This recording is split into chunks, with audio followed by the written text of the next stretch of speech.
I was always athletic as a child. In my teenage year, in fact, I played basketball. I played for the San Beda Red Cubs in the Philippines. It's a really good school for basketball. As a kid, I would always get sick, occasional flu, colds, coughs. And one thing I really remember was I had lots of pimples on my face. My face was filled with lots of pimples, and my face was always oily, and I was really skinny. And my confidence was at its lowest at that time because of my skinniness and because of my pimples. So what happened was my mom took me to a dermatologist, and the dermatologist said that I should eat really clean, as in no oil, no fried foods, nothing too rich. So at that time, I had no clue about clean diet.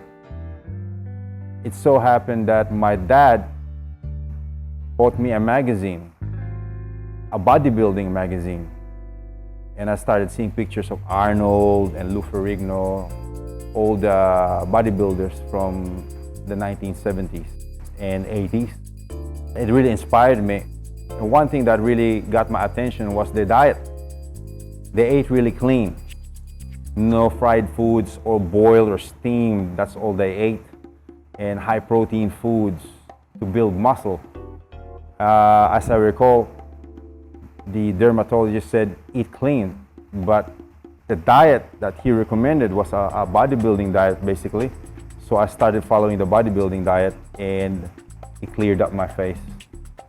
And I was unstoppable, eating clean, and I started training a little bit. And what happened was in the summer of 1989, I just wanted to devote my life at that time to training. So I think for 2 months or 3 months, I just trained and trained. I never went out, I never went partying, I never hang around with anyone. I was just locked in my room with a barbell and a dumbbell and just ate, slept, and trained like a bodybuilder. 3 months later, everyone was surprised.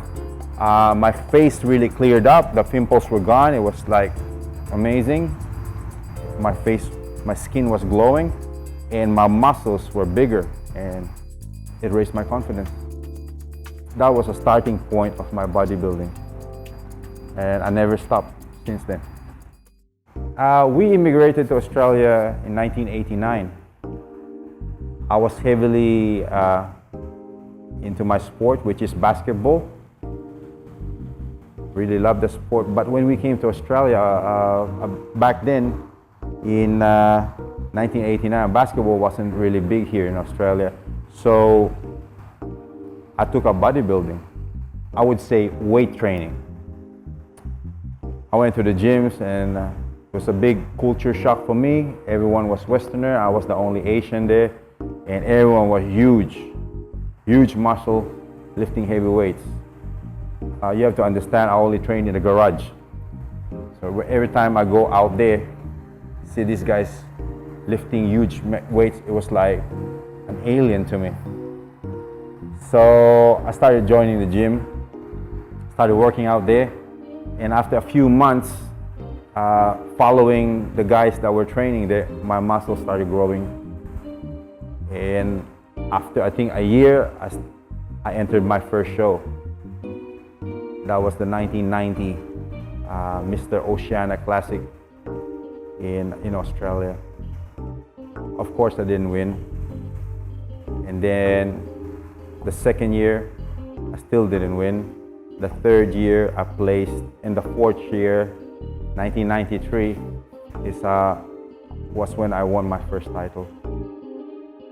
So after that, I never stopped bodybuilding again, because it made me much hungrier. If I won my first show, probably, who knows, I would have stopped.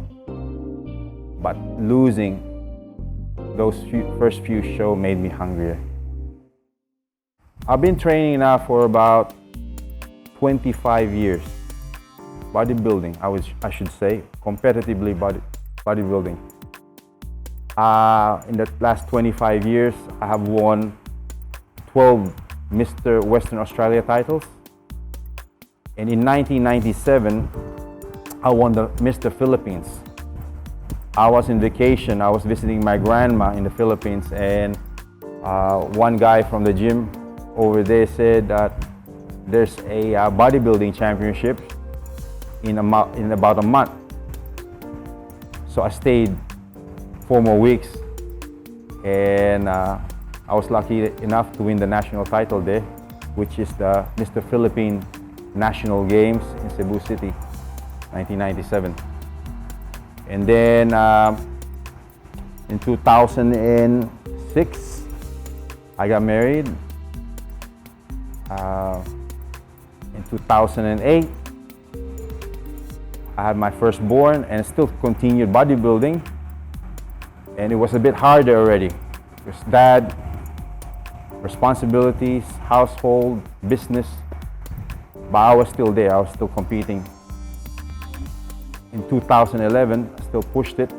After losing a lot in the nationals, I won my first Mr. Australia in 2011. And right after that, I just laid low and still competed in smaller events in the West Coast. So right now, what keeps me busy, I am semi-retired from bodybuilding. What keeps me busy now are my MTVs. I make muscle MTVs. I discovered that I can sing a little bit. I made a muscle MTV in English called Pam Pam Flex. I also made a muscle MTV for the Philippines called Sexing Pinay, Machong Pinoy. They're all in YouTube. I made these MTVs to motivate the people out there to exercise. And also it was a challenge for me because I'm not really from the music industry. It was a challenge for me to reinvent myself. It was good for me to get away from my comfort zone. I was so comfortable in bodybuilding, it becomes automatic. But when I made the MTV, I have to make the song, put the music behind the song, and get some help shooting the MTV. So that's it. From the bodybuilder became the singing bodybuilder. And I'm just following my passion. Great job, Paul. Thank you so much.